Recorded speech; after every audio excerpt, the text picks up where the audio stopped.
रूस यूक्रेन युद्ध को 2 साल से ज्यादा हो चुके हैं और अब ये सिर्फ एक लोकल लड़ाई नहीं रह गई है। नहीं, ये एक ग्लोबल हकीकत बन चुकी है। एक ऐसी हकीकत जिसने हमारी दुनिया को शायद हमेशा के लिए बदल दिया है। तो सवाल ये उठता है कि जब कोई जंग कभी खत्म ही ना हो तो आखिर होता क्या है?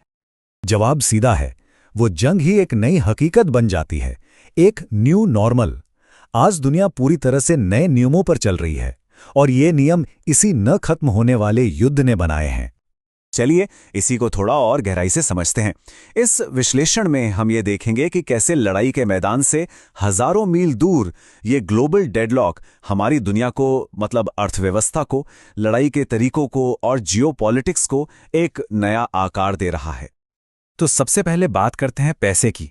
देखते हैं कि कैसे इस लड़ाई ने पूरी दुनिया की अर्थव्यवस्था में एक भूचाल ला दिया है और हर देश को अपनी स्ट्रैटेजी बदलने पर मजबूर कर दिया है। जरा इस नंबर पर एक नजर डालिए। 2.8 ट्रिलियन डॉलर। 2022 से लेकर अब तक ग्लोबल जीडीपी को इतना भारी नुकसान हो चुका है। ये इस जंग की वो कीमत है जो सिर्फ रूस या यूक्रेन नहीं बल्कि पूरी दुनिया चुका रही है। और यहाँ एक बहुत ही अजीब सी तस्वीर सामने आती है। देखिए, 2025 के जो अनुमान हैं उनके मुताबिक रूस की जीडीपी सिर्फ 0.6% से बढ़ेगी, जबकि यूक्रेन की 2.0% से। लेकिन दुनिया पर इसका असर नेगेटिव है। ग्लोबल ग्रोथ रेट 0.5% कम हो गई है। इससे हमें पता चलता है कि इन दोनों देशों की इकोनॉमी चल कैसे रही है। रूस ने एक किला अर्थव्यवस्था बना ली है जिसकी 40% जीडीपी जंग से जुड़े प्रोडक्शन पर टिकी है। वहीं दूसरी तरफ यूक्रेन की इकोनॉमी 200 अरब डॉलर से भी ज्यादा की विदेशी मदद के सहारे चल रही है। लेकिन इसका असर सिर्फ इन दो देशों तक ही सीमित नहीं है। बिल्कुल नहीं। गेहूं की कीमतें 30% बढ़ गई, जिससे खासकर अफ्रीका में 70 करोड़ लोगों के लिए खाने का संकट खड़ा हो गया है। यूरोप को मिलने वाली रूसी गैस 90% कम हो गई है और सप्लाई चेन की गड़बड़ी ने पूरी दुनिया में महंगाई को 1 से 2% तक और बढ़ा दिया है। अब अर्थव्यवस्था से हटकर चलते हैं युद्ध के मैदान में, और यहां सब कुछ बदल गया है। ये जंग एक तरह की लैब बन गई है जहां टेक्नोलॉजी पर आधारित लड़ाई का एक बिल्कुल नया तरीका जन्म ले रहा है। इसी ने एक नए शब्द को जन्म दिया है, ड्रोन स्टेलमेट। इसका मतलब क्या है? सीधा सा मतलब है कि आसमान में उड़ते ये सस्ते हाईटेक ड्रोन इतने असरदार हो गए हैं कि किसी भी सेना के लिए जमीन पर बड़ी बढ़त बनाना लगभग नामुमकिन हो गया है। ये ड्रोन कितने जरूरी हो गए हैं, जरा इन आंकड़ों को देखिए। 2025 के अनुमानों के मुताबिक 80% जासूसी, 60% हमले और तो और दुश्मन के 88% गोला बारूद को नाकाम करने में ड्रोन का हाथ है।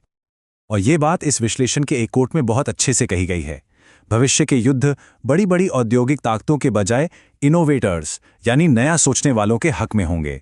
ये इस नई हकीकत का सार है। तो पूरी दुनिया की सेनाएं इस युद्ध से क्या सीख रही हैं? कुछ बहुत ही जरूरी बातें, जैसे इंफॉर्मेशन और साइबर वॉर अब जमीनी हमलों जितने ही जरूरी हैं। नेटो का रक्षा खर्च जीडीपी के 2.5% तक पहुंच गया है और चीन ताइवान के मामले में यूक्रेनी रणनीति को बहुत ध्यान से स्टडी कर रहा है। तो हमने अर्थव्यवस्था देख ली, युद्ध का नया तरीका देख लिया। अब इसका असर दुनिया की राजनीति पर क्या पड़ रहा है? इन आर्थिक और सैन्य बदलावों ने ग्लोबल पॉलिटिकल सिस्टम को बुरी तरह से हिला दिया है। जो पुराने दोस्त थे उनमें दरारें आ रही हैं। यूरोप और रूस के रिश्ते तो समझिए खत्म ही हो चुके हैं। और कमाल की बात यह है कि नेटो जैसे पश्चिमी गुटों के अंदर भी मदद और पॉलिसी को लेकर आपस में तनाव बढ़ रहा है। दूसरी तरफ भारत और ब्राजील जैसे देश किसी का पक्ष नहीं ले रहे। वो रणनीतिक रूप से न्यूट्रल बने हुए हैं। वे रूस से तेल खरीदना बढ़ा रहे हैं और इस जंग को बड़ी ताकतों के बीच की प्रॉक्सी वॉर की तरह देख रहे हैं। और इस पूरी कहानी में एक बहुत बड़ा खिलाड़ी है, चीन। रूस के साथ 100 अरब डॉलर से ज्यादा का व्यापार करके चीन ने खुद को एक तरह से इस लड़ाई का सबसे बड़ा जज बना लिया है और वो इसका इस्तेमाल अमेरिकी दबदबे को चुनौती देने के लिए कर रहा है। तो सवाल ये है कि आगे क्या होगा? चलिए देखते हैं कि ये विश्लेषण भविष्य के बारे में क्या कहता है और समाधान के क्या रास्ते सुझाता है। आखिर में दो ही रास्ते दिखते हैं, या तो ये लड़ाई ऐसे ही एक डेडलॉक में फंसी रहेगी या फिर ये और बड़े पैमाने पर फैल जाएगी। अगर हम 2025-26 के अनुमान देखें तो सीज फायर की उम्मीद सिर्फ 30% है। नेटो इसमें सीधे कूदेगा, इसकी संभावना तो और भी कम है, सिर्फ 10%। सबसे बड़ा खतरा यह है कि यह एक फ्रोजन कॉन्फ्लिक्ट बन जाएगा जो 2030 तक दुनिया में अस्थिरता फैलाता रहेगा। तो करना क्या चाहिए? इस विश्लेषण का निष्कर्ष बहुत साफ है।